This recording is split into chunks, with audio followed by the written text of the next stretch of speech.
Start out the season with a shutout over a nationally ranked team. First of all, what was the key to you and your team's performance on the defensive end tonight? I think organization. They kind of changed up the way they were playing against us. 2 forwards, 3 forwards, and just being able to recognize that and track runners and just be organized, line in the back. Hold, make them offsides, and communication is a big thing. I think we worked on that a lot in preseason, and we've really improved. So I think that's a huge thing for our defensive success. Last year, you had 2 seniors in front of you who had a million starts. Yeah. How much, now you've got 2 sophomores replacing Taylor Barg, Taylor Jackson. How did that change what you do as far as communicating with the back line to have Catherine Herron and Mary Meehan back there? It took a lot of practice and, a lot of what we did in the spring. But, they had been anticipating moving into those roles even before Barg and TJ left, and so again just more communicating and them trusting what I'm saying and where I'm telling them to go on the field and mark up. So I think it's a lot about trust and them trusting me and me trusting them to be able to do their jobs, and so that's a big thing. And it's again all about communicating. So communicating marks, communicating the line, and them talking, not just me to them or them to each other, but them organizing the whole field in front of them as well.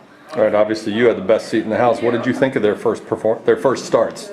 They've played before, but their first major starts. I thought they did great. They hustled, they were aggressive, they were hard on the line, tight on the backs of the forwards that they were going against.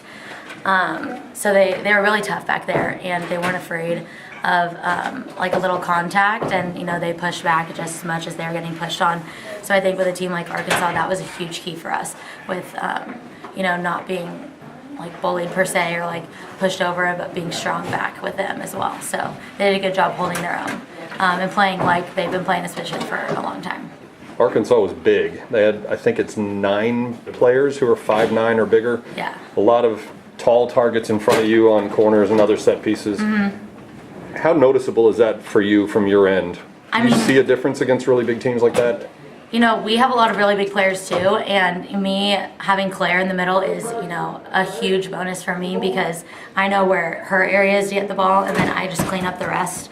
And I trust that my players, will bump runs, we'll get out, we'll play, we'll be hard in the box, so just being tight on our marks. And I think we match them, pretty well with our physicality, and we have a lot of tall players, so just matching up, I think that was important, and just like any other team. You get to celebrate this one briefly, but yeah. You come back in 48 hours against another ranked team, right, and the team that ended your season last year. Right. First of all, how much do you think about last year's game when you look at Oklahoma, and what's the key to regrouping after an emotional win like this? Just focusing on the next game, focusing on what we can do better from the game we just played. And additionally, just being true to how we play the game.